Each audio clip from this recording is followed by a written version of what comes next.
Es un honor para la Defensoría del Pueblo contar esta noche con la presencia del doctor Héctor Alberto Pérez Rivera, quien es el docente del módulo pasado, quien ahora le toca hacer una presentación sobre la temática avanzada en esta semana dentro del aprendizaje. Quiero comentarles que el doctor Pérez es abogado, titulado de la Universidad Nacional Autónoma de México, cuenta con una especialidad en derechos fundamentales y garantías constitucionales en el derecho penal y procesal penal, además de una maestría en derecho con especialización en litigación oral por la Universidad de California, Western School of Law. Además, es importante hacerles conocer que dentro de las actividades profesionales, el doctor Pérez fue director ejecutivo, socio fundador de la Asociación por una Cultura de los Derechos Humanos. Además, trabajó para la Oficina de las Naciones Unidas para la Droga y Delito. Y actualmente, el profesor Pérez es coordinador de la Clínica de Interés Público contra la Trata, Tráfico de Personas del Instituto Tecnológico Autónomo de México. A nombre de la Defensoría del Pueblo, agradecer al doctor Pérez por el tiempo, por la predisposición de brindarnos esta clase. Previamente a darle la palabra al profesor para que él pueda dirigir la clase, vamos a recordar las reglas con las cuales hemos estado desarrollando nuestras sesiones. Todas y todos debemos tener el micrófono apagado en todo momento, salvo que el docente autorice que se enciendan. Y tener, eso sí, la cámara prendida para que el doctor los pueda conocer, las pueda conocer. Las preguntas, comentarios que pudieran tener, vamos a habilitar un espacio, el doctor dirá en qué momento para que puedan realizarlas, ya sea en viva voz o también mediante nuestro chat de esta sala de reuniones. Sin mayor preámbulo, quiero ahora darle la palabra al doctor Héctor Pérez, quien se hace cargo de la clase. Adelante, profesor. Hola, buenas tardes a todas y a todos. Me da mucho gusto estar con ustedes. Yo estoy acá en Ciudad de México. En verdad es un verdadero honor y un placer poder compartir con ustedes el día de hoy. En verdad, para mí es un gusto hablar de este tema y en este caso, pues poder platicar con ustedes sobre lo que es la trata de personas desde la jurisprudencia internacional. Me gustaría mucho que ustedes puedan ir participando, ya sea en el chat. Les pido también que si alguien quiere comentar algo, pueda levantar su mano y yo con gusto trataré de escucharles y de compartir todas atender las dudas que ustedes vayan manifestando a lo largo de la sesión. Quisiera más bien que para que ustedes sea una sesión mucho más provechosa, ustedes puedan ir contestando las preguntas, pero no ir haciendo preguntas, yo las puedo ir contestando, que podamos ir intercambiando ideas, ir intercambiando opiniones. Yo creo que eso va a ser mucho más provechoso que a que sea una sola exposición. De entrada les ofrezco una disculpa, yo sé que originalmente había otra fecha para esta sesión. El tema es que ahí nos cruzamos un poco con los usos horarios y de repente hubo poca coordinación entre el equipo organizador y yo, pero ya estoy por acá y con todas las ganas de poder platicar con ustedes. Bueno, el tema que me toca es el abordaje de la trata de personas desde el derecho internacional de los derechos humanos. ¿Cómo es que surge y por qué resulta interesante hacer este abordaje? Les encargo, por favor, que si alguien va ingresando, inmediatamente puedan apagar su micrófono para que no se nos cuele el ruido. Ya más bien, si alguien quiere decir algo, quiere comentar algo, lo pueda encender. Bueno. Les decía que para el derecho internacional de los derechos humanos, la trata de personas es un una violación grave a los derechos humanos. Es decir, el derecho, desafortunadamente, como ustedes ya lo han podido ver, llega tarde a la trata de personas. Es decir, este es un fenómeno social y cultural que ha existido desde el inicio de la humanidad y que se ha ido acrecentando con los cruces de fronteras, con el colonialismo, con la actual globalización. Sin embargo, tardó mucho en ser abordado como un fenómeno por el derecho, ni más por el derecho de los derechos humanos. Quisiera que hiciéramos un recorrido muy breve por qué se ha dicho sobre trata de personas en el derecho internacional de los derechos humanos, pero me interesa mucho más que nos centremos en los estándares que ha ido fijando la Corte Interamericana de Derechos Humanos respecto de este tópico. Digo, también si alguno de ustedes tiene dudas, pueden ir levantando la mano y yo me detengo en el momento que ustedes lo quieran, ¿no? Porque a mí lo que me interesa más bien es saber qué es lo que a ustedes les interesa saber, qué es lo que ustedes quieren conocer y a partir de ahí yo poder ir desarrollando los temas que tengo planeados en la clase. A partir de esto, ya sin más preámbulos, voy a compartir una presentación, voy a estar también regresando voy a estar regresando también a esta parte para que ustedes puedan también verme en forma correcta y poder ver lo que estoy también y regresando. Me interesa mucho que podamos estar interactuando.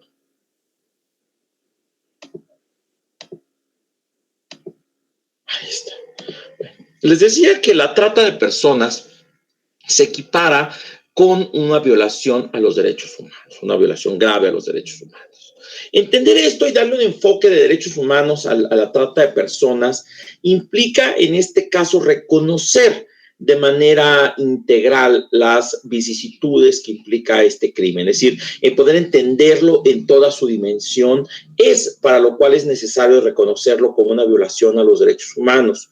Hace yo algunos años escribí un libro que se llama La trata de personas como violación grave a los derechos humanos, en el cual planteaba esta idea que a partir de cierto desarrollo en el derecho internacional podíamos reconocer que la trata de personas se insertaba en este grupo de violaciones graves a los derechos humanos, como la tortura, la desaparición forzada, la ejecución extrajudicial.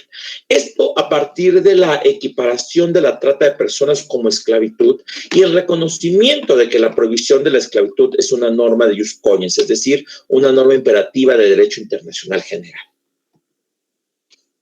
En ese sentido, equiparamos la trata de personas como violación grave a los derechos humanos, porque el desarrollo que ha tenido en el derecho internacional implica que ésta atenta contra el llamado núcleo duro de los derechos fundamentales, es decir, la vida, la libertad, la integridad personal, el llamado libre desarrollo de la personalidad. Es decir, contra este núcleo duro, contra este universo central de los derechos humanos, es que la trata de personas atenta, porque en estricto sentido, cuando hablamos de trata de personas, estamos hablando de que un ser humano se vuelve una mercancía que puede ser explotada. El concepto que utiliza la Corte Interamericana es el de una persona sobre la cual otra ejerce los atributos del derecho de la propiedad. En esos términos, a mí me parece relevante que se pueda tener en cuenta que al considerar que una persona es mercantilizada, es decir, que una persona es objetivizada, estamos entonces en presencia de una persona sobre su núcleo de derecho está siendo anulado. Es decir, una persona que se le ejerce los derechos de la propiedad es que se le está negando su calidad de persona y por lo tanto se le está anulando el llamado núcleo duro de los derechos fundamentales. Esto es fundamentalmente la idea en la cual sustentamos que la trata de personas es una violación grave a los derechos humanos, porque implica la anulación del núcleo duro de derechos. Es decir, convertir a una persona en una mercancía implica efectivamente eso, negar su calidad personal y por lo tanto tratarla o darle esta calidad de objeto que puede ser susceptible de que sus derechos humanos sean absolutamente negados. El derecho internacional ha ido adoptando el criterio de la trata de personas desde el siglo XIX. En el siglo XIX hubo algunas iniciativas internacionales para prohibir la esclavitud, la trata de esclavos y la trata de mujeres. Es decir, pero no es hasta 1914 que se firma el Acuerdo Internacional contra la Trata de Blancas. Este concepto, que quizá ustedes lo hayan escuchado ya en algunas ocasiones, es un concepto absolutamente discriminatorio y es un concepto que no debe utilizarse. ¿Por qué? ¿De dónde surge esta idea de trata de blancas? Pues como ustedes lo saben, durante muchos años se permitió el comercio internacional de esclavos, ¿no? Principalmente de África hacia Europa y América del Norte. Y entonces, pues, cuando en algún momento dado se descubre este fenómeno que también se comerciaba y se vendía a mujeres blancas, entonces esto sí se considera un crimen, ¿no? Es decir, era permitido vender a mujeres de otros orígenes étnicos, en este caso como mujeres de África, mujeres originarias de América, pero no era permitido hacerlo con mujeres de Europa. Y entonces esto sí se era considerado un crimen y a este crimen se le llamaba trata de blancas. Es decir, si actualmente utilizamos el concepto trata de blancas, implica negar la condición criminal del comercio con personas de razas distintas al origen caucásico. Entonces, por eso este concepto es totalmente rechazado y tiene que ser eliminado de nuestro vocabulario. Este acuerdo no prospera y es hasta 1919 que se propone una convención internacional relativa a la represión de la trata de personas. Esta convención tampoco prospera, pero ya es el primer anuncio de reconocer este concepto general de trata de personas. Sin embargo, es hasta el 13 de febrero de 1924 que el Código de Derecho Internacional Privado, o el conocido como Código Bustamante, es el primer avance que reconoce la trata de negros, el comercio de esclavos y la trata de blancas como un crimen de lesa humanidad. Es decir, se mantiene este concepto y se empieza a hablar de la trata de negros o el comercio de esclavos y la trata de blancas como crímenes de lesa humanidad. Es decir, a pesar de que este es un código de derecho internacional privado, es el primer instrumento que va recogiendo estas posibilidades. Es hasta 1926 que se adopta a nivel global la Convención contra la Esclavitud. Hoy entendemos que la trata de personas y la esclavitud no son lo mismo. No estamos hablando de conceptos diferentes. Por un lado, estamos hablando de que la trata de personas es esta operación comercial ilícita con seres humanos y la esclavitud es una de las modalidades de la trata de personas, solo una que implica pues el ejercicio de atributos de la propiedad sobre otro sujeto. Entonces no debemos confundir trata de personas con esclavitud y mucho menos con tráfico. El tráfico de personas es un delito contra las fronteras nacionales y contra las propias leyes de inmigración. Es decir, incluso las personas pueden aceptar ser traficadas. Es decir, si yo le pago a una persona para que me ayude a cruzar la frontera de México con Estados Unidos, es una situación de tráfico de personas, no una situación de trata. La trata de personas, recordemos, bajo el concepto internacional, es la operación comercial ilícita con seres humanos. Habiendo dicho esto, la primera convención, no sobre trata de personas, sino sobre esclavitud, es del año 1926. Después hay un acuerdo internacional que es el Convenio para la Represión de la Trata de Personas y la Explotación de la Prostitución Ajena. También la explotación de la prostitución ajena es una de las modalidades que puede adoptar la trata de personas. Pero aquí ya vamos avanzando, es decir, ya en 1949 hay un intento internacional de prohibir a nivel global la trata de personas y una de sus formas, en este caso, la explotación de la prostitución. No es hasta la sentencia del caso Barcelona Traction de la Corte Internacional de Justicia, es que se reconoce la prohibición de la esclavitud como parte del derecho internacional. Es decir, se reconoce la prohibición de la esclavitud como una norma de jus cogens.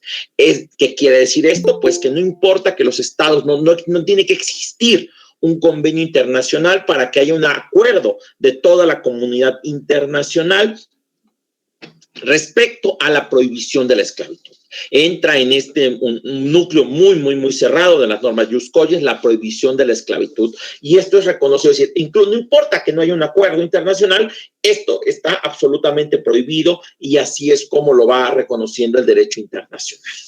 Y en este sentido, el derecho internacional de los derechos humanos, como ustedes saben, surge después de la Declaración Universal de los Derechos Humanos del 10 de diciembre del año 1948, es que se empieza a hablar ya formalmente de la prohibición de la esclavitud y la trata de personas dentro del derecho internacional de los derechos humanos. Tanto la Convención Americana sobre Derechos Humanos como el Pacto Internacional de Derechos Civiles y Políticos prohíben tanto la esclavitud como la trata de personas. Este criterio, que está reconocido en el artículo 6 de la Convención Americana, va a ser esencialmente la base de esta presentación. Posteriormente, tenemos algunos instrumentos con una referencia expresa a la prohibición, tanto la Convención de los Derechos del Niño como la CEDAW o la Convención Interamericana para Prevenir, Sancionar y Erradicar la Violencia contra las Mujeres, la Convención Belém do Pará, también reconocen en ese sentido la prohibición contra la trata de personas. Y en ese sentido ya es el derecho internacional que lo va prohibiendo, lo va prescribiendo, sin que haya un desarrollo conceptual amplio. Como nos vamos a dar cuenta, el primer caso en materia de trata de personas es el caso Hacienda Brasil Verde, que es del año 2016. Es decir, a pesar de que lleva ya casi un siglo la prohibición y que desde el surgimiento del derecho internacional de los derechos humanos hay una clara prohibición en contra de la esclavitud y la trata, en realidad no había un gran desarrollo conceptual. Quizá el máximo desarrollo está en los llamados principios y directrices recomendados sobre los derechos humanos y la trata de personas de la Oficina de la Alta Comisionada de Naciones Unidas para los Derechos Humanos, que en este caso, en este momento, ocupa la expresidenta chilena Michelle Bachelet. En este caso, hay una serie de directrices y principios que se establecen en materia de trata de personas a nivel internacional, que están recogidos en este instrumento, que no es un tratado internacional, forma parte del llamado soft law, pero va dándonos algunas claves de cómo la trata de personas anula o altera o vulnera todo el núcleo duro de derechos fundamentales. Por su parte, también el derecho penal internacional, es decir, paralelamente al derecho internacional de los derechos humanos, reconoce la trata de personas y la esclavitud como crímenes de lesa humanidad. El Estatuto de Roma es incluso el que utiliza por primera vez este concepto de que se considera la esclavitud el ejercicio de los atributos del derecho de la propiedad sobre otra persona. Y entonces se incluye en estos atributos, y este es un elemento curioso y este es uno de los elementos que genera grandes confusiones. En inglés se utiliza el concepto de human trafficking para referirse tanto al tráfico de personas como a la trata de personas. En castellano entendemos dos palabras distintas. Les decía que el tráfico implica el cruce ilícito de fronteras de personas, y la trata de personas implica la comercialización de seres humanos. Son dos conceptos absolutamente distintos que, si bien el idioma inglés no los distingue, sí tenemos la distinción en castellano. Entonces es absolutamente incorrecto usar como sinónimos trata de personas y tráfico de personas. Y en este sentido, también la Conferencia Regional de las Américas y la Conferencia Mundial contra el Racismo, la Discriminación Racial, la Xenofobia y las formas conexas de intolerancia declara tanto la trata de personas como la esclavitud como crímenes de lesa humanidad. Es decir, le establece a los órganos penales internacionales o a aquellos estados en los que existe la jurisdicción universal la posibilidad de perseguir estos delitos, ya que se considera pues que afectan a la humanidad en su conjunto, ¿no? Entonces nos damos cuenta que hay un núcleo en el derecho internacional público que reconoce la prohibición de la trata de personas y la esclavitud, y por otro lado, tanto el derecho internacional de los derechos humanos como el derecho penal internacional, pues van generando esta prohibición. A partir de aquí es que surge el Protocolo de Palermo, que es del año 2000. Como también quizá ustedes sepan, Naciones Unidas decide proscribir aquellas acciones cometidas por la delincuencia organizada transnacional. Y elige pues una ciudad que ha sido históricamente relacionada con el concepto de mafia, quizá algunas o algunos de ustedes lo sepan. Mafia son una serie de siglas que significa Mort à la France, Italia Avanti. Esto surge cuando vienen las invasiones napoleónicas al sur de Italia. La gente del sur se defiende y crea en Palermo esta organización que se llama Mafia. Es decir, si ustedes buscan el origen del concepto de mafia, es absolutamente de la isla de Sicilia, en Italia. Y entonces solamente la organización criminal originaria de Sicilia puede ser llamada mafia, porque en realidad mafia significa Mort à la France, Italia Avanti. En esto, pues por ejemplo, ustedes recordarán la obra maestra del cine, El Padrino, de Francis Ford Coppola, que habla de una familia que siembra un imperio criminal en Nueva York, que es originaria del pueblo de Corleone en Sicilia, que es pues el que adopta luego como apellido el patriarca de esta familia, Vito Corleone. En este momento, pues de ahí surge esta idea de formar un frente común a nivel internacional contra la delincuencia organizada en Palermo, y surge la llamada Convención de Palermo o Convención de Naciones Unidas contra la Delincuencia Organizada Transnacional. A partir de esto es que se decide, dice, bueno, ¿cuál es el crimen más grave que puede cometer la delincuencia organizada? Pues se decide que es la trata de personas. Y entonces se establece un protocolo adicional a la Convención de Naciones Unidas contra la Delincuencia Organizada Transnacional, que es el protocolo en materia de trata de personas, especialmente mujeres y niñas, el llamado Protocolo de Palermo. El Protocolo de Palermo tiene algunos avances fundamentales para el derecho internacional. El primero es que nos da una definición de trata de personas a partir de 3 elementos. Una serie de actividades o verbos rectores que implican o que describen este procedimiento comercial para mercantilizar a un ser humano.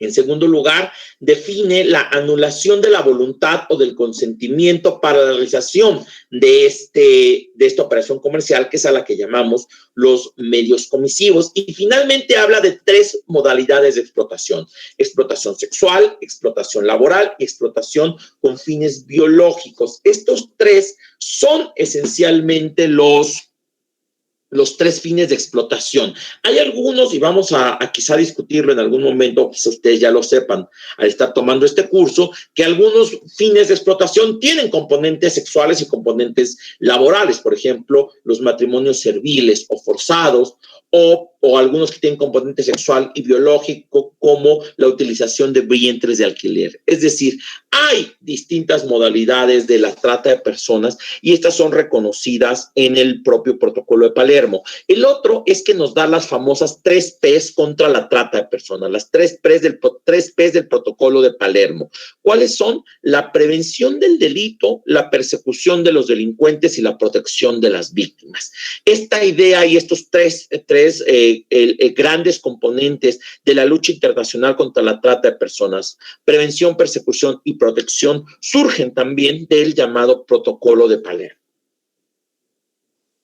Hasta aquí vamos bien, y hasta aquí quisiera yo empezar ya a la materia central, que es qué ha dicho o qué herramientas nos brinda el sistema interamericano de derechos humanos en materia de trata de personas. Y en este sentido, pues yo quisiera abordarlo a partir del desarrollo que ha tenido la jurisprudencia de la Corte Interamericana de Derechos Humanos a partir del artículo 6 de la Convención Americana de la materia. Como ustedes sabrán, el artículo 6 de la Convención Americana, que tiene por título Prohibición de la Esclavitud y Servidumbre, en su primer numeral, el 6.1, establece que nadie puede ser sometido a esclavitud o a servidumbre, y tanto estas como la trata de esclavos y la trata de mujeres están prohibidas en todas sus formas. Si se dan cuenta, tampoco utiliza la Corte Interamericana el concepto de trata de personas. Esto no está así en la convención. Sin embargo, la propia Corte Interamericana, a partir de la opinión consultiva 16, ha hablado de la interpretación evolutiva de los derechos humanos, y establece que tratados de derechos humanos son instrumentos vivos que tienen que ser interpretados conforme al sentido de los tiempos. En este momento, pues la convención es del año 69, el protocolo de Palermo es del año 2000. Esto implica entonces pues que había un desarrollo conceptual en la materia y a partir de ello pues es que la Corte establece que evidentemente el artículo 6.1 de la Convención Americana se refiere a la trata de personas en todas sus modalidades. Y esto, a partir de esta idea, lo ha ido desarrollando a través de los casos contenciosos que ha conocido la propia Corte Interamericana de Derechos Humanos. En este momento quisiera hacer una pequeñísima pausa para saber si alguna o alguno de ustedes tiene alguna pregunta, alguna inquietud, algún comentario, si todo ha quedado claro, es decir, si ha quedado claro este desarrollo conceptual, este desarrollo histórico de la trata de personas en el derecho internacional público. ¿Alguien, alguna persona quiere hacer algún comentario, alguna pregunta, algo que no haya quedado claro de lo que yo estoy como explicando? ¿Alguien quisiera decir algo? Por favor, le escucho. Bueno, buenas noches. Mi nombre es Daniel. De Tarija, desde el sur de Bolivia. Y bueno, respecto a lo que había mencionado hace un momento acerca de la diferenciación de los delitos de trata de personas y el de tráfico de personas, yo también lo entiendo de esa manera según la normativa internacional y bueno, y todo lo que ha descrito. Pero tenemos un problema, considero yo, en la normativa boliviana. La ley 263, que es la ley que en nuestro país aborda estos delitos.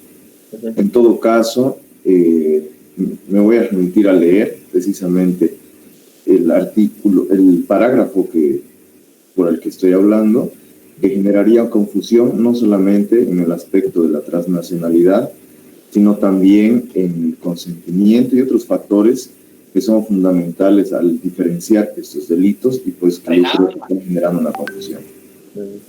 El parágrafo 3 del artículo 321 bis, tráfico de personas, dice específicamente solo ese parágrafo: quien promueva, induzca, favorezca y o facilite por cualquier medio el ingreso o salida ilegal de una persona de un departamento o municipio a otro, del cual dicha persona no sea residente permanente, mediante engaño, violencia, amenaza, con el fin de obtener directa o indirectamente beneficio económico para sí o para un tercero.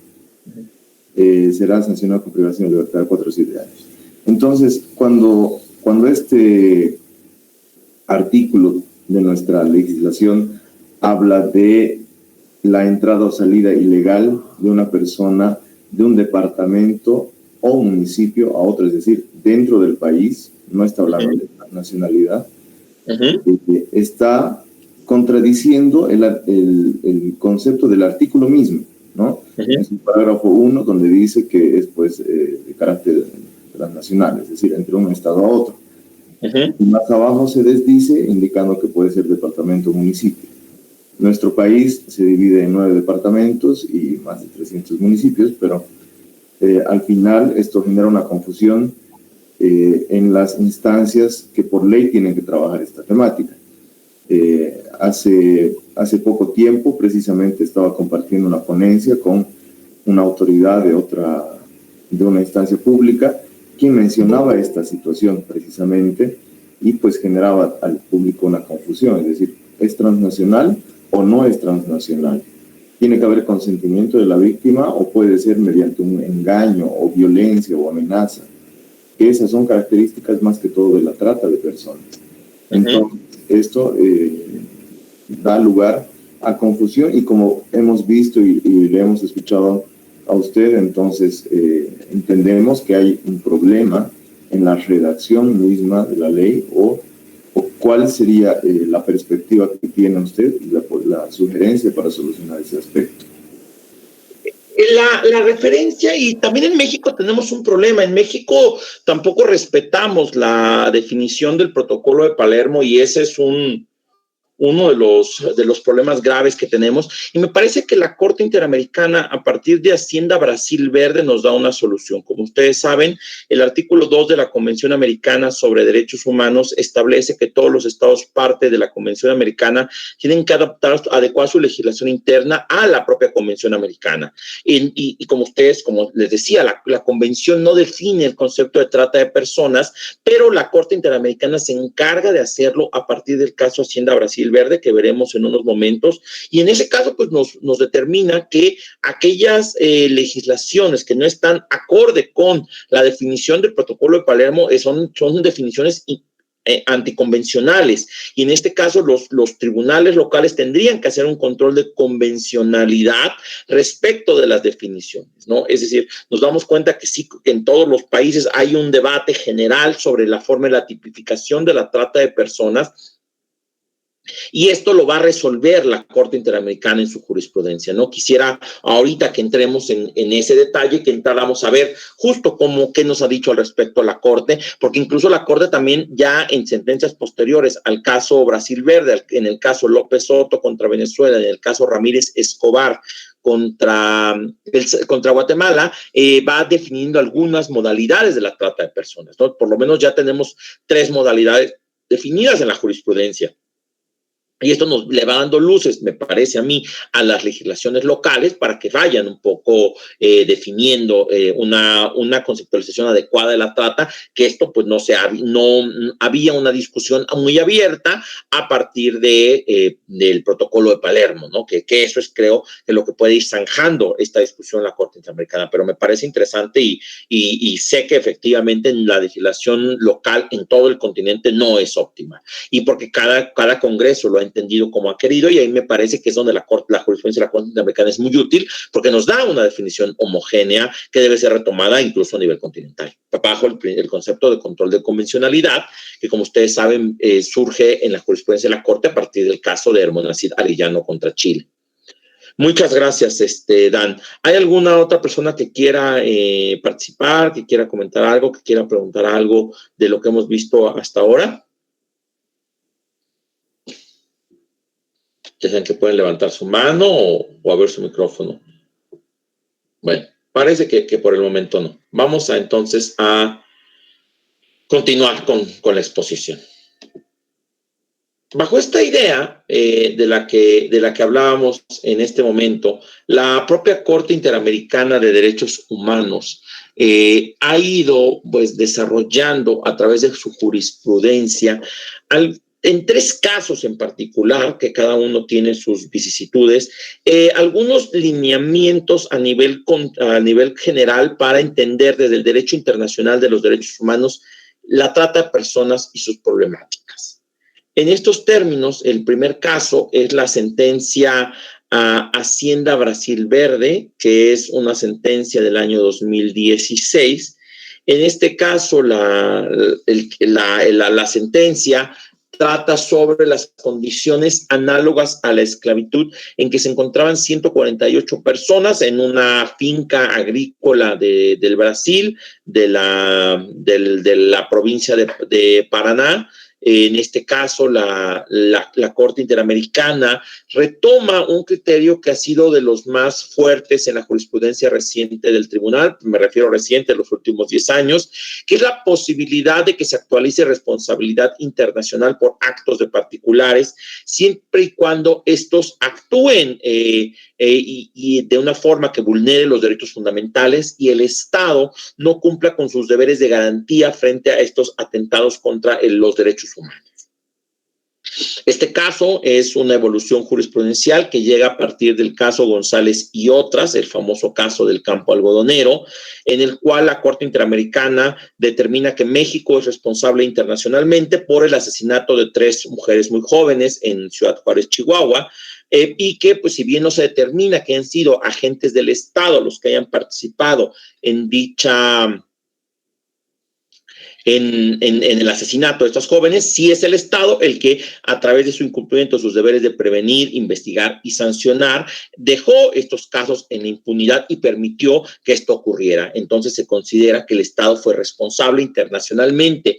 Algo similar ocurre en el caso Hacienda Brasil Verde, es decir, no es una fábrica estatal, no son agentes del Estado los que esclavizan a estas personas, pero sí el Estado es omiso en su deber de supervisar las condiciones laborales de dicho lugar, a pesar de que aparentemente tenía conocimiento de las condiciones de esclavitud en las que se encontraban estas personas trabajadoras. La Corte Interamericana ante el Estado, pues que en ningún momento sanciona a los responsables de estos crímenes, la Corte Interamericana se pronuncia en estos términos y establece pues que hay una violación grave a los derechos fundamentales. Y en este caso, pues la Corte Interamericana establece la responsabilidad del Estado brasileño por no haber adoptado medidas específicas, de haber actuado con la debida diligencia para prevenir la forma en que estas personas estaban en condiciones infrahumanas de trabajo.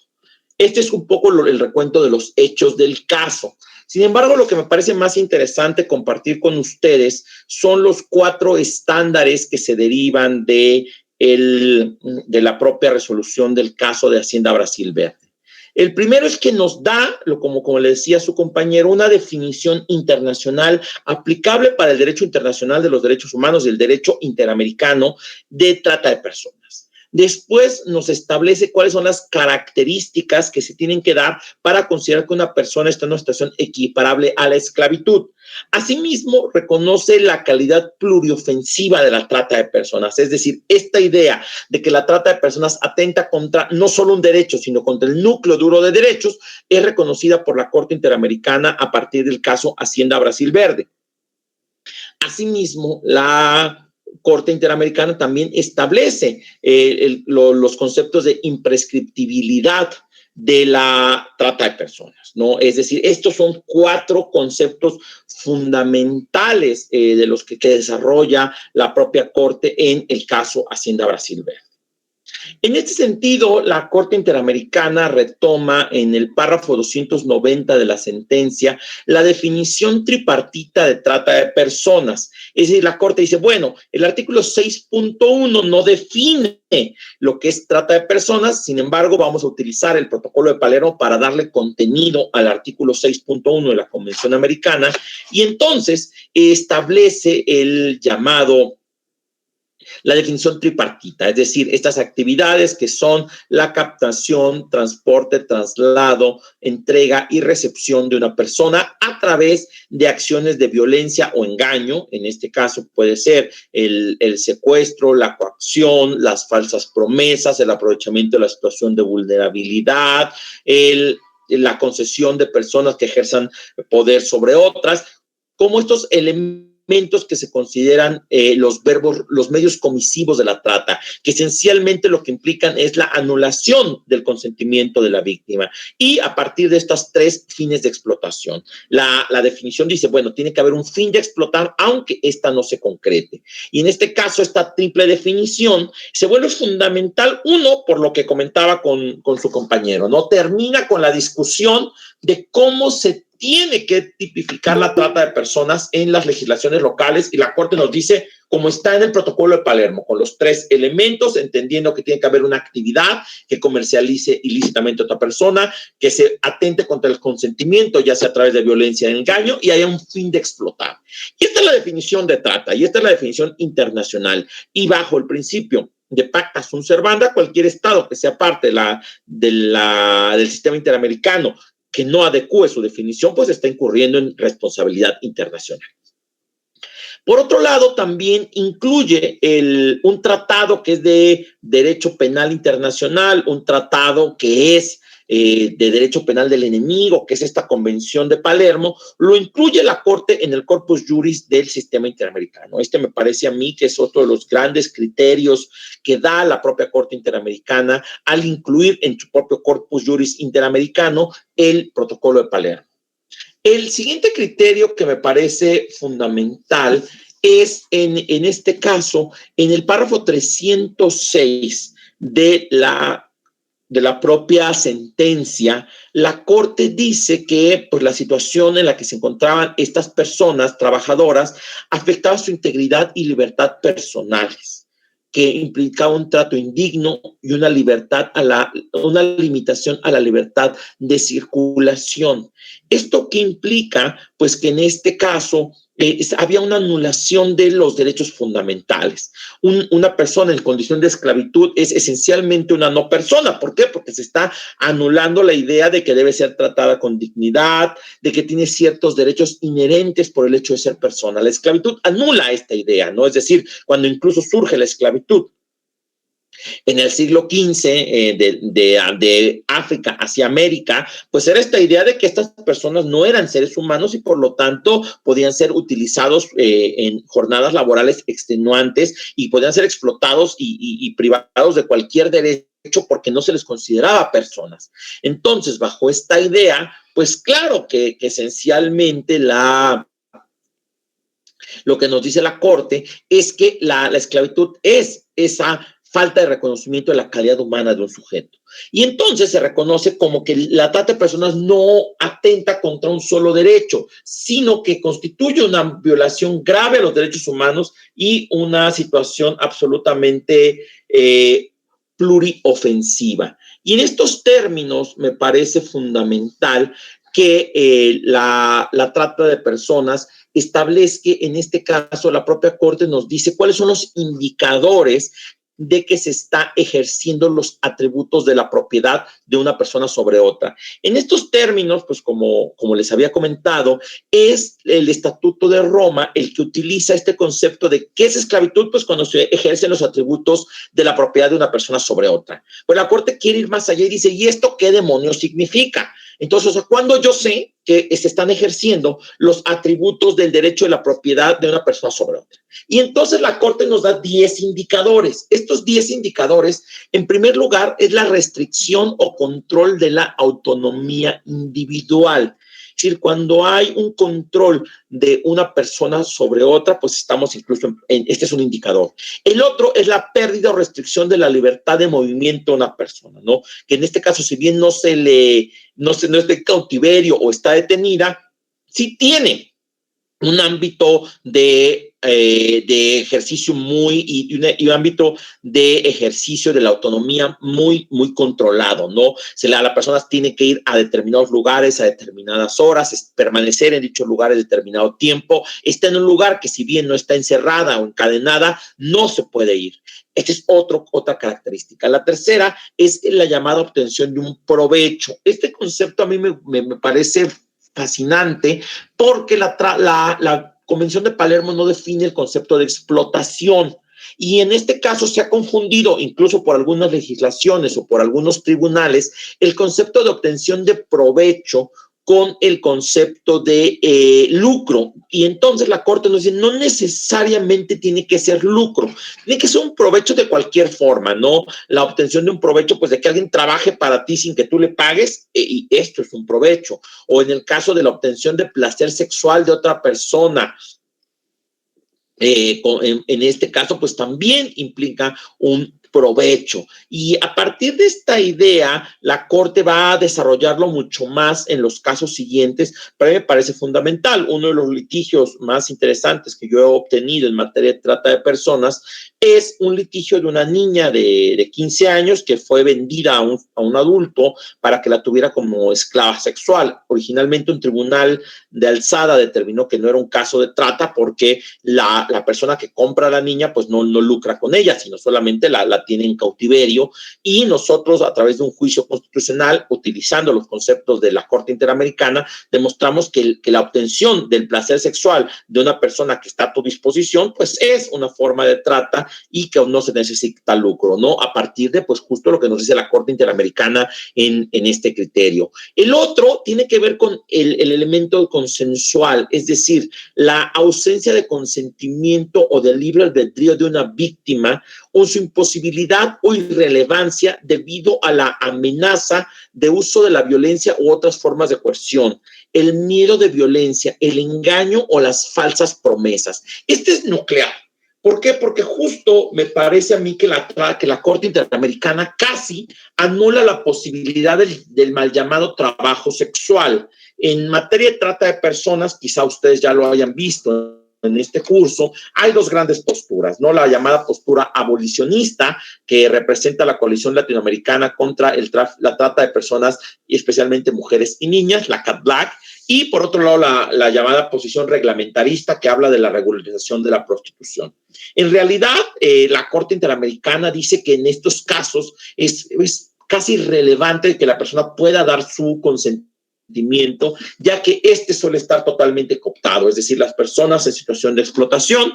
La doctora Rosa Cobo, en una obra maravillosa que se llama La prostitución en el corazón del capitalismo, establece una serie de condiciones fundamentales para poder determinar, en este caso, la ausencia de consentimiento. Y bajo este concepto o bajo esta idea, la propia Corte Interamericana nos establece que cuando en muchos de estos casos el consentimiento es imposible debido a la amenaza, a la violencia, el engaño o falsas promesas. Es decir, muchas de las personas en situación de prostitución son engañadas a través de que van a obtener mucho dinero o de que esto les va a ayudar a poder completar un viaje hacia otro país, o que es un trabajo que les va a dar mejores oportunidades de vida, y en realidad es una forma de captación de la trata, y esto lo reconoce la Corte Interamericana a partir de esta sentencia de Hacienda Brasil Verde.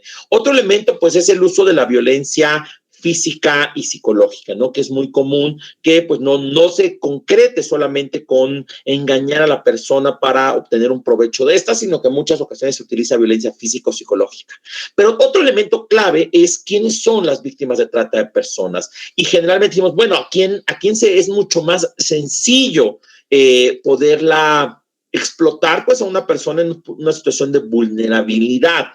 Por eso se encuentran mujeres, niñas y niños como las principales víctimas de la trata de personas, aunque, por ejemplo, en el caso de Hacienda Brasil Verde son hombres de zonas rurales, hombres en situación de pobreza extrema, hombres con absoluta falta de oportunidades, y en este caso eso es lo que se aprovecha el perpetrador para cometer el delito. Esto no significa que la trata de personas sea privativa de las personas en situación de pobreza.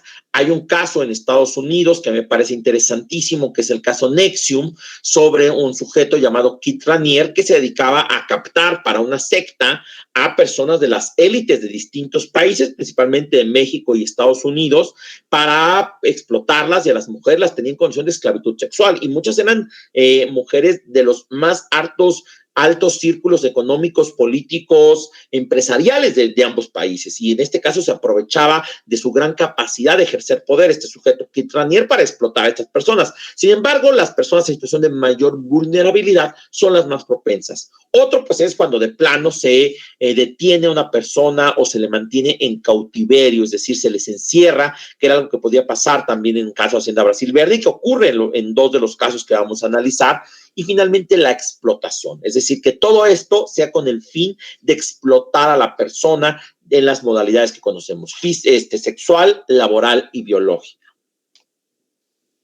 Y entonces, a partir de esta lista de criterios que nos va a dar la jurisprudencia de la Corte Interamericana de los Derechos Humanos, es que en los casos locales podemos argumentar cuando estamos en presencia de una situación de trata de personas. Esto no implica que se tengan que completar los 10 indicadores.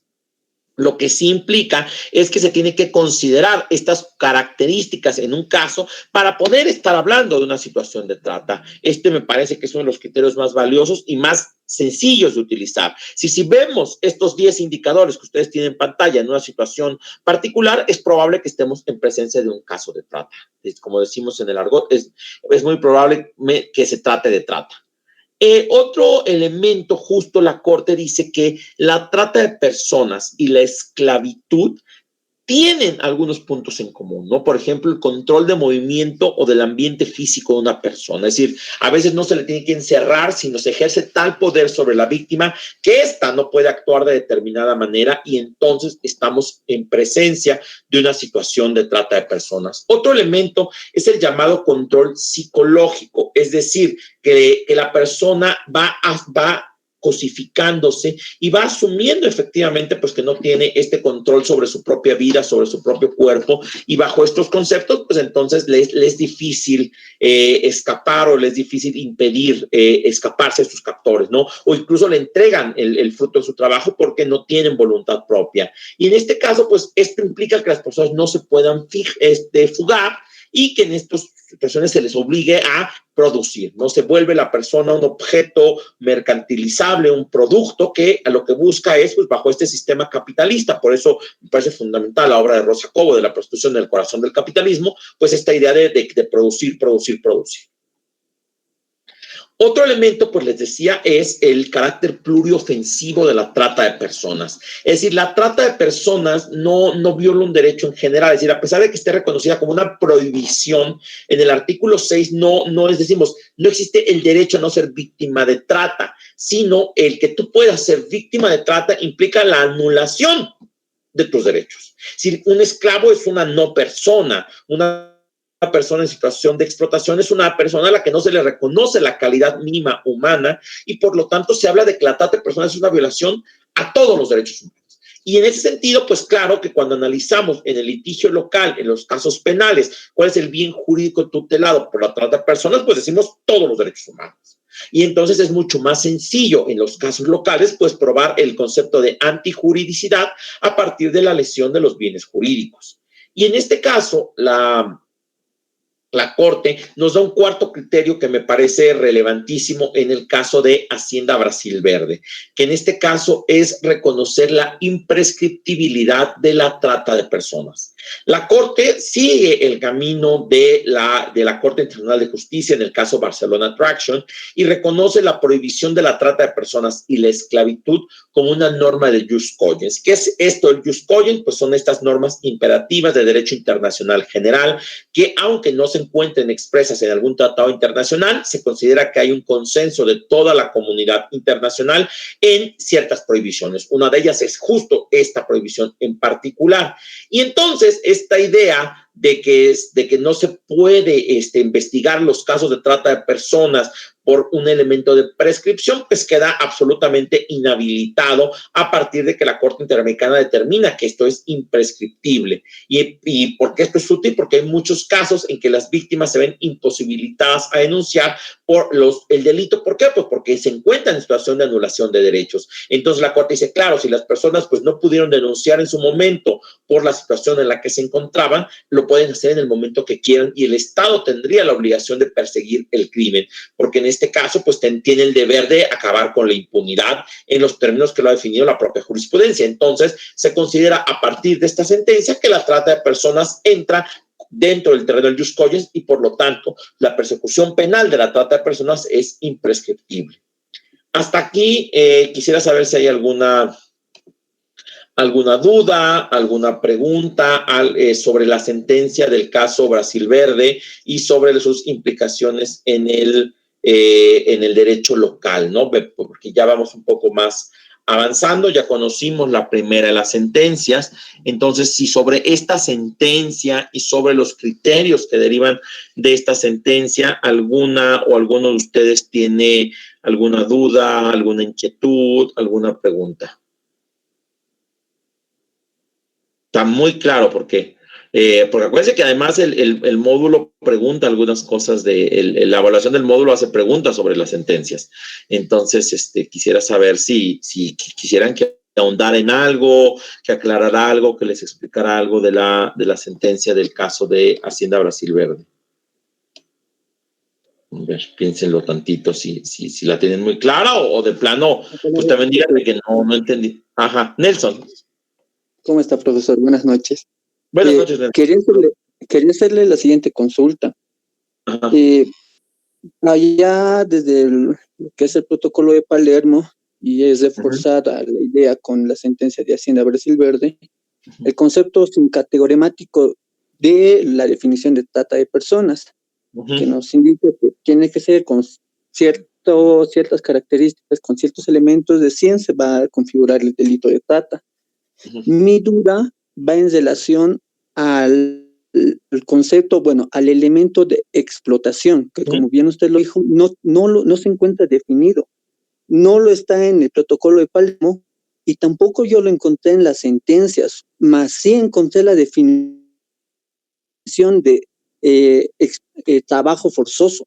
La sentencia de Hacienda Brasil Verde, aparte de conocer el trabajo esclavo, hace un énfasis con el tema de trabajo forzoso. Y en ese mismo sentido, hay ya documentación del Tribunal Europeo y de Europol en este caso, que nos hablan que la explotación laboral no es trata de personas y que los estados tienen que adecuar su normativa para que no haya esa confusión de que a toda acción delincuencial, obviamente, en este caso a la explotación laboral, se la considera como trata de personas, porque es una categoría demasiado alta como para dejarla libre, porque eso significaría que a toda víctima de explotación laboral, los estados tendrían que darle esos servicios, esas prestaciones que son únicas y exclusivas para las víctimas de trata de personas.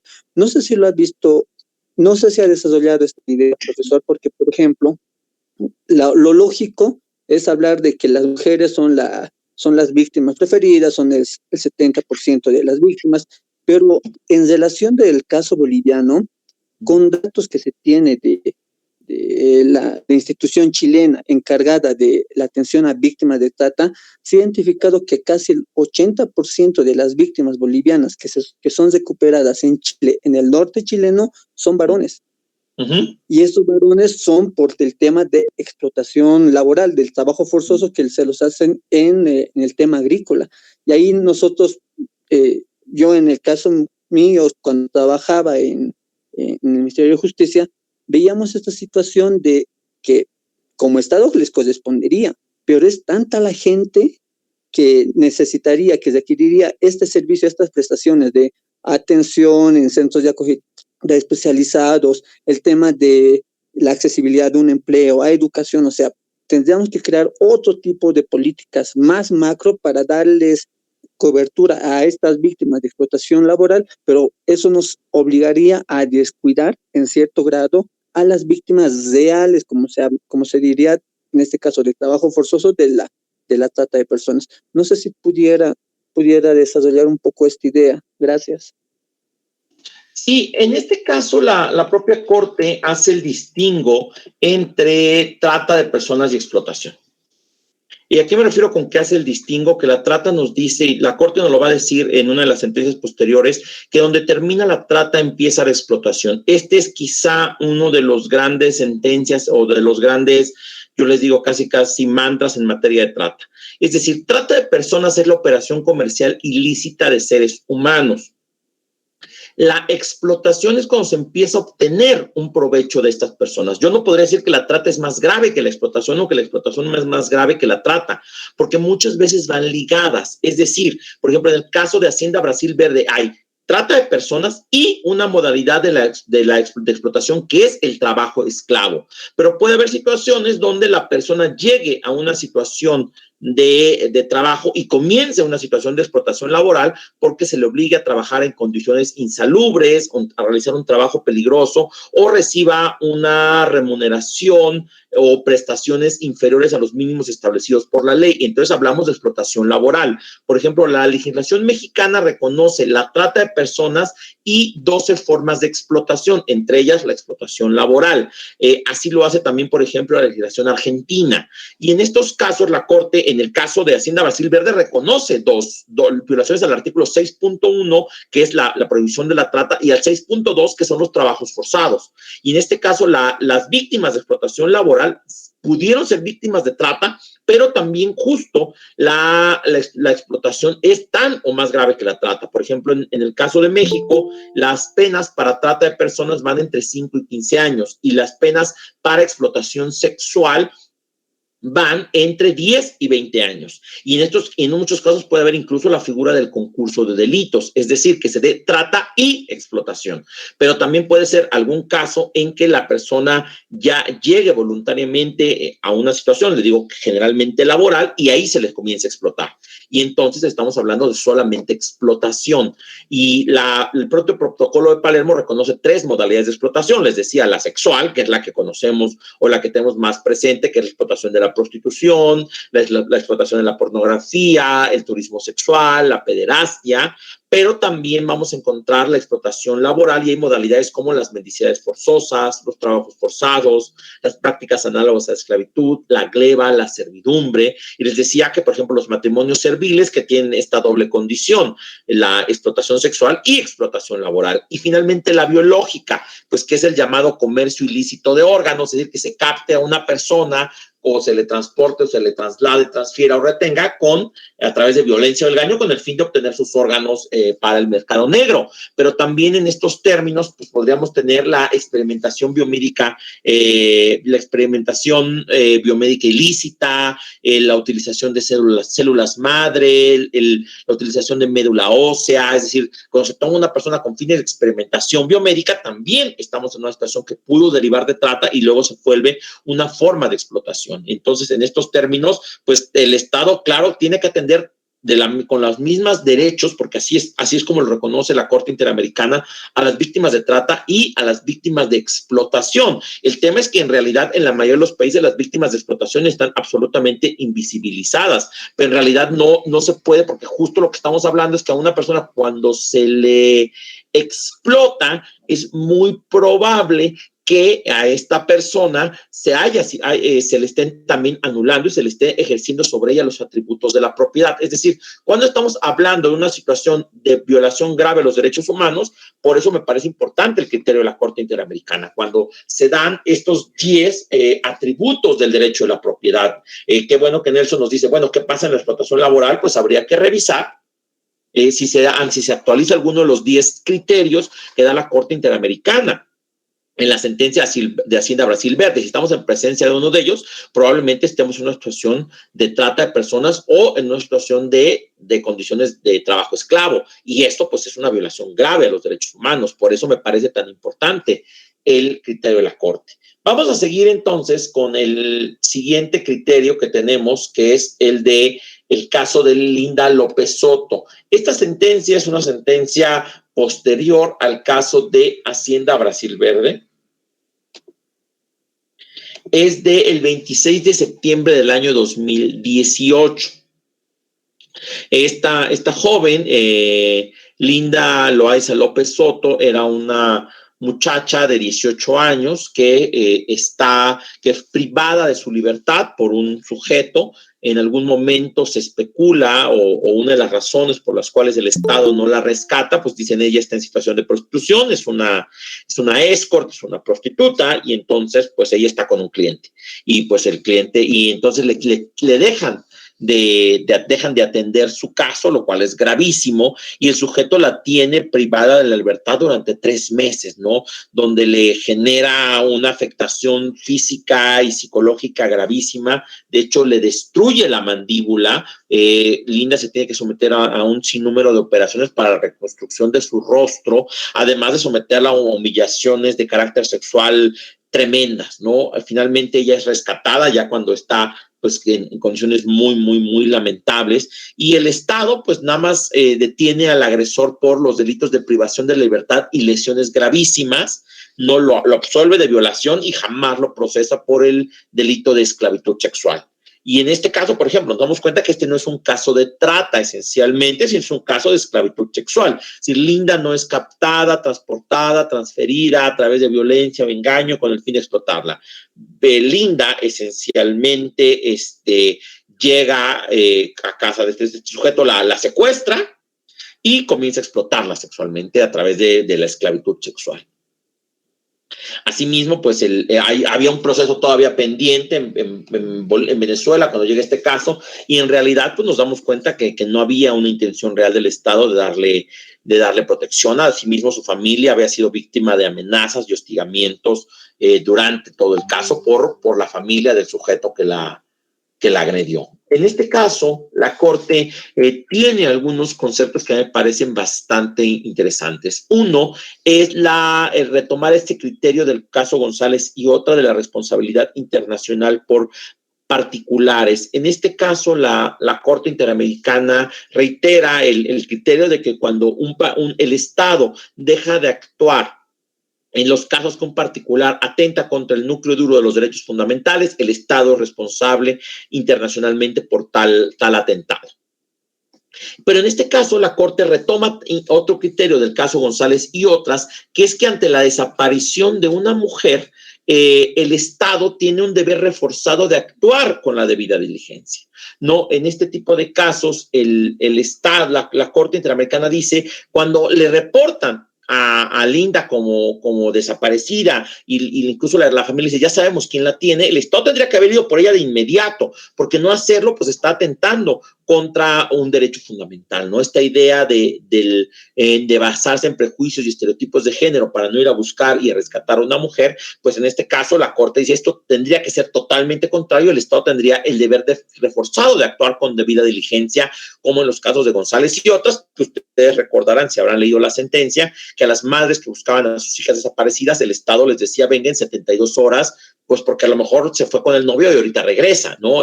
Algo ocurre un poco con el caso de Linda, ¿no? Dicen, no, pues es prostituta y está con un cliente y pues eventualmente el cliente se va a cansar de ella y la va a liberar. Y esto evidentemente pues lo que ocurrió es una brutalidad.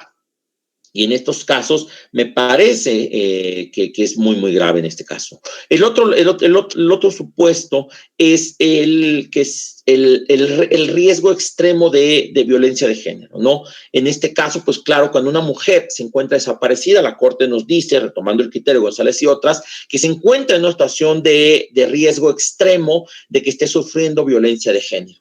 Y entonces el Estado tendría que actuar en consecuencia a ello. Y justo, y si no hacerlo, pues en muchos casos ocurre porque se están realizando conductas basadas en prejuicios y estereotipos de género que tienen que ser erradicadas. Entonces, esta idea de responsabilidad internacional por actuar en forma negligente ante la desaparición de una mujer o la privación de la libertad de una mujer es uno de los criterios que me parecen más importantes del caso López Soto. Otro es la conceptualización de la esclavitud sexual. Les decía que en este caso no se da esencialmente esta mercantilización de la persona que se da en la trata de personas, pero sí hablamos de esclavitud sexual. Y la Corte abre el criterio del caso Hacienda Brasil Verde y dice, ¿cuándo hay esclavitud sexual? Dice, bueno, pues tiene que haber los dos conceptos, esclavitud y violencia sexual. Es decir, que haya el ejercicio de atributos del derecho de propiedad sobre una persona, que sería el primero de estos, y dos, que haya actos de naturaleza sexual que restrinjan o anulan la autonomía sexual de una persona, es decir, la definición que dio la Corte Interamericana de violencia sexual en el caso de Inés Fernández Ortega o en el caso de Valentina Rosendo Cantú. Es decir, ante la sumatoria de estas circunstancias, es decir, que se ejerza sobre otra los atributos del derecho a la propiedad, que es lo que hacía este sujeto con Linda López, es decir, la tenía encerrada y la agredía sexualmente cuando se le placía, y además que en esta ejercicio de la propiedad sea con fines de obtención de un acto sexual, pues entonces estamos en presencia de esclavitud sexual y la Corte la considera también una violación grave a los derechos humanos. Y define algunas conductas que son indicadoras, es decir, amplía este catálogo de conductas que les decía de Hacienda Brasil Verde a las situaciones de esclavitud sexual y nos dice, por ejemplo, la utilización de esposas para someter a la víctima, ¿no? La tenía encadenada a Linda, no, amenazas constantes basadas en su poder relativo, tanto en su posición social como política, ¿no? Es decir, tú no puedes denunciar porque yo tengo mucho más poder que tú y a ti nunca te van a hacer caso. El control en este caso no solo de su movimiento, sino de cada aspecto de la vida, lo que conduce a la víctima en un estado de indefensión absoluto. Es decir, cuando la víctima no puede ejercer ninguna resistencia, no puede poner un freno a los actos de violencia, pues entonces estamos muy probablemente en una situación de esclavitud. Y en este caso la utilización de violencia extrema de carácter sexual es otro, es decir, cuando la violencia sexual es extrema, pues entonces estamos en una situación de esclavitud sexual. En el caso de Linda, pues esta abarcó agresiones físicas, verbales, psicológicas, actos de gravísima humillación. Otro de los criterios que me parece uno de los más llamativos es que es la primera sentencia en la que la Corte Interamericana reconoce la tortura cometida por particulares, aun cuando estos no actúen con aquiescencia del Estado. Es decir, casi siempre la Corte había hablado de tortura por agentes del Estado, militares, policías, marinos, pero en algunos casos la Corte lo había reconocido, por ejemplo, en grupos paramilitares, en las masacres en Guatemala o en los casos de paramilitares en Colombia. En este caso, la Corte dice, cuando un particular atenta gravemente contra la integridad personal de otra y el Estado lo permite por permitir la impunidad de este tipo de actos o pudiendo impedirlo, no lo impide, entonces se considera tortura y tiene que ser reprochado de acuerdo a la gravedad de este tipo de casos. Entonces, cuando hay una persona que está atentando contra la integridad personal de otra en forma grave y el Estado tiene conocimiento de esto y no actúa para frenarlo, entonces estamos en presencia también de una situación de trata de personas, ¿no? Y en ese sentido es una situación de gravedad. Por otro lado, es otro concepto que la Corte nos da en este caso, es la idea de la situación de prostitución como una situación de vulnerabilidad. Es decir, se reconoce, como ustedes saben, en el artículo 1 de la Convención Americana y en la diversa jurisprudencia internacional, nunca se había reconocido como un grupo en situación de vulnerabilidad a las personas en situación de prostitución. Ahora sí, la Corte lo hace en el caso López Soto y reconoce que la situación de prostitución es una situación de vulnerabilidad en sí misma y que en este caso permite en este caso que lo que dice que cualquier normatividad que estigmatice a las personas en situación de prostitución o que incluso reconozca que es menos grave los delitos que se cometen contra estas, principalmente delitos de naturaleza sexual. Saben ustedes que en muchas legislaciones, si se comete una violación contra una mujer en situación de prostitución, se considera una atenuante o en este caso reconocer en este caso que están todo lo contrario, una situación de absoluta vulnerabilidad y que los crímenes cometidos contra estas personas tienen que ser castigados con la severidad que ello amerita. Este es otro de los conceptos claves. Entonces tenemos 4 grandes estándares del caso de Linda López Soto, ¿no? La responsabilidad internacional de particulares por no actuar con debida diligencia en los actos de violencia contra las mujeres, el concepto de esclavitud sexual como violación grave de los derechos humanos, que junta el concepto de violencia sexual y el concepto de ejercicio de atributos de la propiedad de una persona sobre otra. En tercer lugar, la reconocimiento de la tortura cometida también por particulares y finalmente el concepto de la situación de prostitución como una situación de violencia grave a los derechos humanos. El tercero de los casos que ha reconocido la Corte Interamericana es el de Osmín Ramírez Escobar. Voy a parar también otro momento para ver si hay alguna duda sobre el caso de Linda López Soto. ¿Alguien que quiera comentar algo del caso de la señorita López Soto? ¿Alguna duda, algo que quisieran que amplíe sobre el concepto de esclavitud sexual que reconoce aquí la Corte Interamericana? ¿Algo que alguien quiera comentar? Profesor, si me permite, yo tengo quizás una duda o Claro que sí, Paula. Sí, mire, más que todo es respecto bueno, este caso, sobre las medidas de reparación que ha previsto la Corte en el caso concreto de Linda Soto, principalmente porque yo creo que hay, por más medidas económicas, normativas que pueda disponer la Corte en la vida de la persona, producto del delito que ha sido objeto, situaciones que no se van a poder reparar, ¿no? Medidas que son irreparables, situaciones que han quedado en su situación y no se van a poder revertir. Sin embargo, también es responsabilidad de los estados asumir medidas de reparación. En el caso de Linda Soto, ¿cuáles fueron estas medidas? Si usted conoce el grado de cumplimiento de las mismas a la fecha y si hay algún precedente incluso para que otros casos similares estén en curso, en trámite en la Corte Interamericana, o también usted conozca que puedan ya ser objeto de conocimiento de esta instancia. Muy buena pregunta porque me permite contestarla en tres vertientes. La primera de ellas es que la Corte Interamericana acuña a partir del caso González y otras el concepto de reparación transformadora. Es decir, la Corte rechaza esta idea de que la reparación es la restitutio in integrum, es decir, que volver las cosas al estado en el que se encontraban, ¿no? Porque como usted dice, pues en muchos de los casos las cosas no pueden volver a ser como eran, pero incluso como eran estaban mal. Es decir, como una persona que está, por ejemplo, el caso de Hacienda Brasil Verde, en tal situación, pues que se ve obligada a trabajar en ese tipo de condiciones, es porque el Estado está incumpliendo algo. También la Corte lo usa en el caso González y otras porque dice, claro, las mujeres están en tal situación de vulnerabilidad que por eso las mataron. Es decir, y por eso no le importó a nadie que las mataran, porque no estaban ejerciendo sus derechos a una vida digna. Entonces la Corte, a partir de ese caso, acuña el concepto de reparación transformadora, que es poner a la persona en plena situación de goce y ejercicio de sus derechos. Es decir, cómo yo, después de que alguien ha sido vulnerado en sus derechos humanos, la puedo poner en una situación de goce y ejercicio de derechos a partir de la reconstrucción de un proyecto de vida, ¿no? Entonces, a partir de ahí es que las sentencias, principalmente aquellas que atentan contra derechos humanos de las mujeres, tienen este componente de enfoque transformador.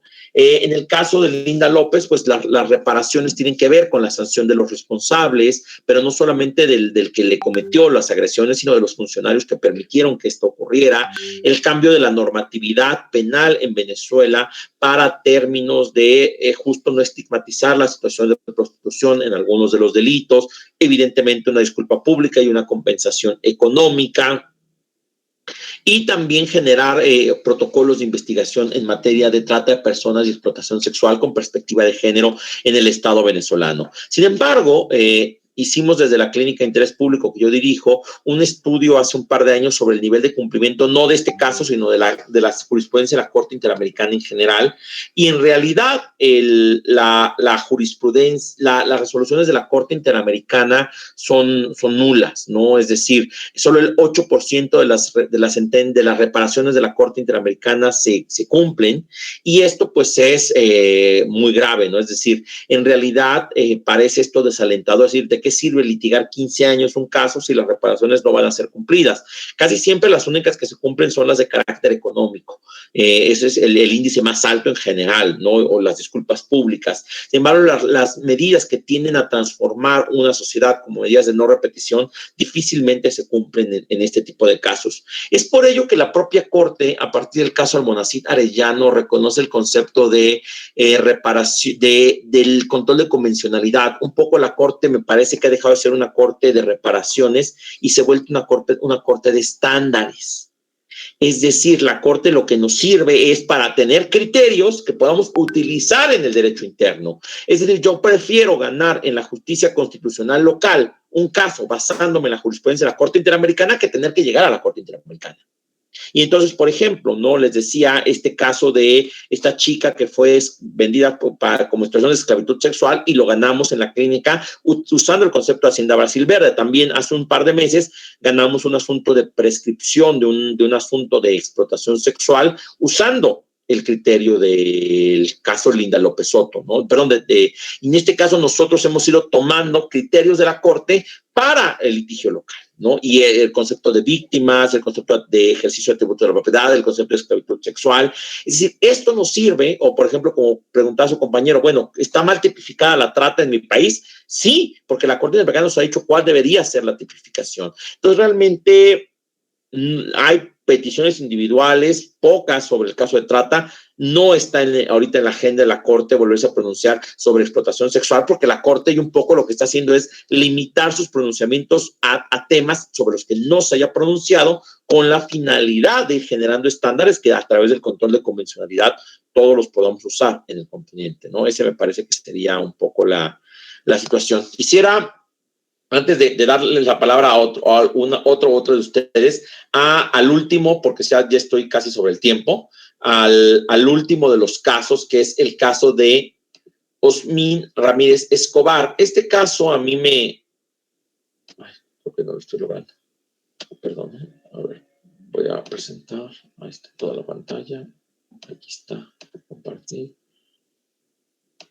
Este caso es un caso bastante enternecedor. Se trata de un niño que a los 8 años, él y su hermano él tenía 7 y su hermano de 1 año y medio son separados de su familia, de su madre biológica, por agentes del Estado y son entregados a una institución de cuidados infantiles, a esta casa hogar que finalmente los da en adopción a una familia norteamericana.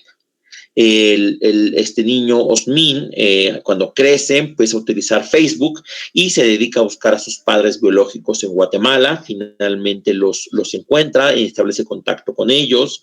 Pues ellos le cuentan qué es lo que pasó, es decir, cómo fueron arrancados pues, por el Estado, de la familia y cómo fueron entregados a esta casa hogar. Esta casa hogar literalmente los vende para una adopción ilegal en los Estados Unidos. Y a partir de esto, pues el niño decide regresar a Guatemala con su familia biológica. Esta es una escena de la reunión entre Osmin y su padre, pues que me parece a mí una historia sumamente interesante, sumamente conmovedora, la de Osmin Ramírez Escobar. Esta sentencia es del 17 de mayo del año 2018. En este sentido, la Corte declaró responsable internacionalmente a Guatemala, en este caso y incluye la definición de trata de personas que nos dice que es un delito que tiene como objeto comercializar a una persona. Es decir, la trata de personas es el delito que convierte a la persona en un objeto que se puede vender. Pero también otro de los criterios fundamentales es que hay muchas formas de explotación. Si la trata se puede cometer con cualquier fin de explotación, que es lo que dice el Protocolo de Palermo. En este caso se reconoce como una modalidad de la trata de personas las adopciones ilegales. Sin embargo, en este caso, la propia Corte no reconoce una violación al artículo 6.1 de la Convención Americana porque dice que justo a Osmin y a su hermano probablemente el Estado no se los retira a la familia con el fin de venderlos, sino que el Estado pues lo que es omiso es supervisar que hacían las casas hogar con los niños y que en este caso pues no se puede determinar que al Estado le sea atribuible una situación de trata, sino que en realidad pues los niños llegaban a estos lugares y ya eran las fundaciones los que los comercializaban. Entonces dice, bueno, el Estado no hay evidencia que el Estado haya participado en esta situación de trata, si fue omiso en evitarla y no declara violación del artículo 6, lo cual me parece a mí polémico. Y entonces lo que hace es diferenciar trata de explotación. Dice, sí hay formas de explotación, en este caso la opción es ilegal y pueden estar separadas de la trata, es decir, la final de explotación implica que los tratantes realicen el acto con el objetivo de utilizar a una persona de manera abusiva para su propio beneficio. Es decir, nos define este concepto de finalidad de explotación.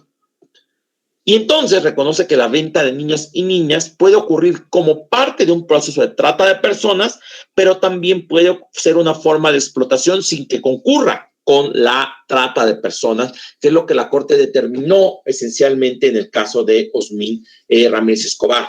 Y en este caso nos dice pues que trata y explotación no son esencialmente lo mismo y que en todo caso puede haber explotación sin trata y trata sin que se llegue a configurar explotación. En resumen, podemos decir que el derecho internacional de los derechos humanos y la jurisprudencia de la Corte Interamericana han tenido los avances jurisprudenciales siguientes. Uno, reconocer la definición de trata de personas del Protocolo de Palermo como parte del derecho internacional de los derechos humanos. Incluir el propio Protocolo de Palermo dentro del corpus juris del derecho internacional de los derechos humanos a través del artículo 6 de la Convención Americana. Se reconoce que la trata de personas y las prácticas análogas a la esclavitud son una violación grave a los derechos humanos que atenta contra el núcleo duro de los derechos fundamentales. Asimismo, se reconoce que la trata de personas tiene un carácter pluriofensivo, pues estas prácticas atentan contra todo el núcleo duro de los derechos fundamentales. También se reconoce pues, que la trata de personas y la prohibición de la esclavitud pertenecen al dominio jus cogens y por lo tanto son crímenes imprescriptibles. Se reconoce que la esclavitud sexual es una de las formas de la trata de personas y que implica la violencia sexual respecto a personas que están ejerciendo los atributos de la propiedad.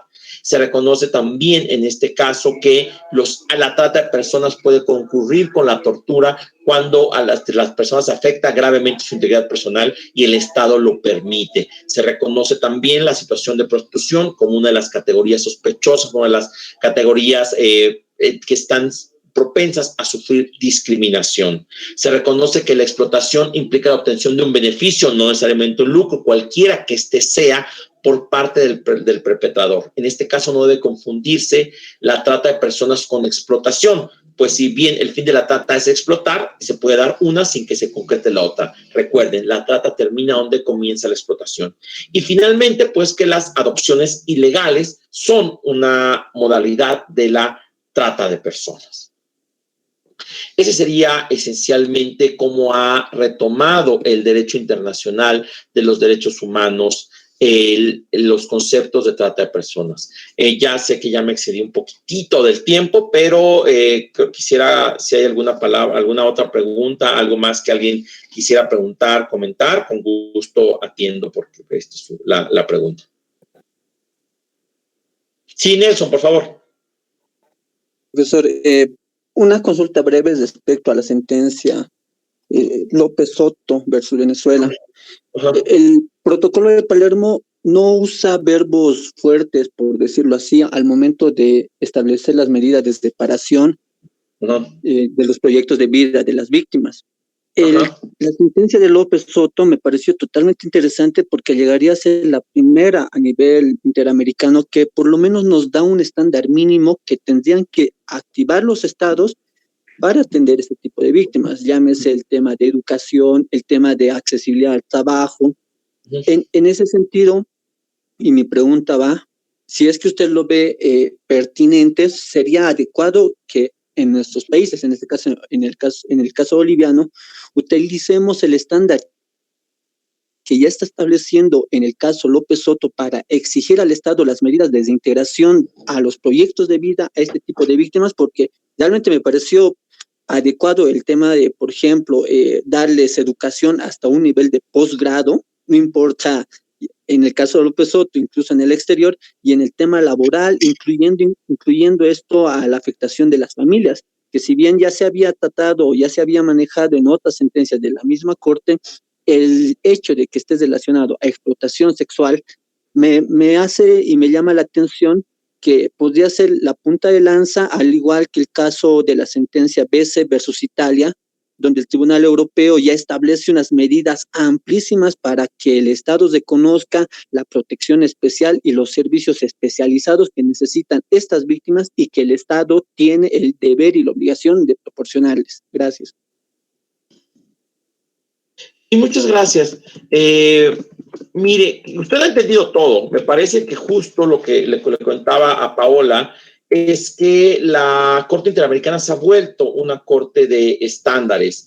Es decir, la Corte Interamericana ha dejado de ser un tribunal de reparaciones, porque pues no todos los casos pueden llegar hasta allá, ¿no? La Corte tiene muy pocos casos en relación al número de peticiones individuales que se presentan ante la Comisión y muy pocas de las peticiones llegan ante la Corte. Entonces la Corte lo que nos va fijando son estándares, ¿no? Que debemos aplicar todos los estados que somos miembros del sistema interamericano. Entonces justo la Corte, el protocolo de Palermo al principio nos habla de la protección de las víctimas, pero es muy general en la forma en que hacerlas, ¿no? La Corte a partir del caso López Soto, bajo este concepto que le comentaba Paola de reparación transformadora, pues nos dice que hay que poner a la víctima en plena situación de goce y ejercicio de sus derechos. Y en este caso, pues, reconoce una serie de medidas para restablecer el proyecto de vida. Y eso es lo que me parece verdaderamente valioso hoy en día de las sentencias de la Corte. No tanto lo que pueden hacer por la persona individual, sino lo que surge a raíz de los pronunciamientos que se hacen, que es la generación de estándares. Entonces, me parece que usted lo ha entendido perfectamente. Es decir,